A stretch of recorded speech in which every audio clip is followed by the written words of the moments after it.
Sure Nuh tercümesi 1. ayetten başlap okuyayımız inşallah. Euzubillahimineşşeytanirracim. Nihayeti şefkatlik ve mehriban Allah'ın ismi bilen başlayman. Biz hakikaten Nuh'ni kavminge qattiq azab, yani dünyadaki çağlarda tufan balası, ahirette devzeh azabı keliştin burun ularni agahlandırgın dep evettik. Nuh aytdi: Ey kavmim, men hakikaten sizlarga avatilgan oshkora agahlandırgıçıman. Allah'a ibadet qilinglar, uningdan qo'rqinglar ve menga itoat qilinglar. U ba'zi gunohinglarni mag'firat qiladi. Sizlarni muayyan muddatgacha kechiktiradi. Yani ömrünglarni uzun qiladi. Şübhisizki agar bilsanglar, Allah'ның insonga bekitgan ajali kelgan chaqda ajal kechiktirilmaydi. Nuh aytdi: Rabbim, men haqiqatan qavmimni kech-kunduz iymonga da'vat qildim.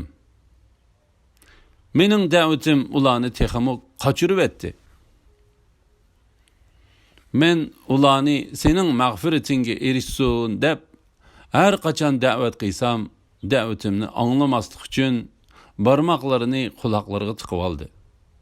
So'zimni anglamaslik yoki meni ko'rmaslik uchun kiyimlari bilan boshlarini cho'mkib oldi.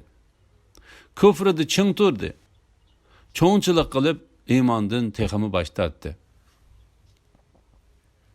Ondan men ularni to'g'lab da'vat qildim. Ondan ularni oshkora da'vat qildim va yoshirin da'vat qildim.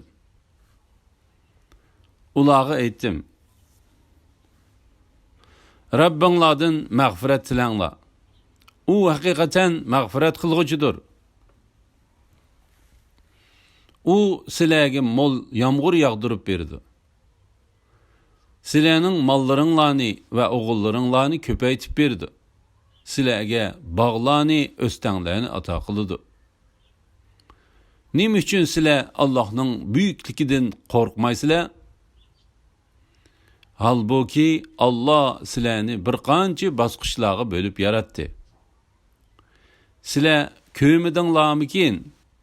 Allah qandoq qilib 7 osmonni birining ustida birini qilib yaratdi? Oyni ularda, yani dünyanın osmonida nur qildi. Quyoshni nur chochquchi chiroq qildi. Allah sizlarni zamindan yaratdi. Chunki otanglar Odamni tuproqdan yaratgan edi. Ondan Allah sizlarni o'lgandan keyin zaminga qaytirdi.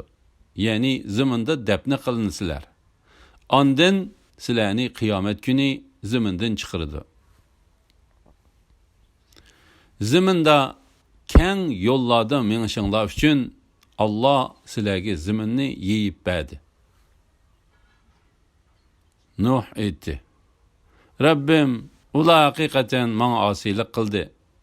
Meliga, balasiga va o'zlariga ziyondan boshqasini ziyoda qilmagan kishilarga, ya'ni boylarga, katta boshlarga ergashdi.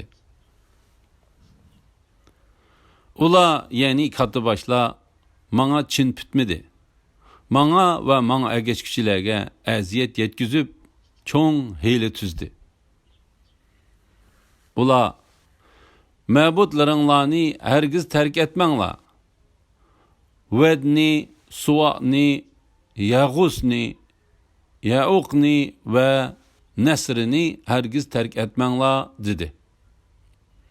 Ular hakikaten nurgun kişilerini azdırdı. Zalimlarni texmi gumroh qilgin. Ular gunohlari tufaylidan tufon bilan g'arq qilindi. Devzax kirgizildi. Ular o'zlari uchun Allohdan boshqa hech qanday yordamchi topolmadi. Nuh aytdi: Rabbim, yer yuzida kafirlarning birini qo'ymagin. Agar ularni qo'ysang, shubhisizki bandillaringni ozdirdi. Ularning tapqan bollarimi faqat fojir, kafir bo'ladi. Rabbim manga, ota-onamga, mening uyimga mu'min bo'lib kirgan kishiga va mu'min erlarga, mu'min ayollarga mag'firat qilgin. Zolimlarga faqat halokatni ziyoda qilgin.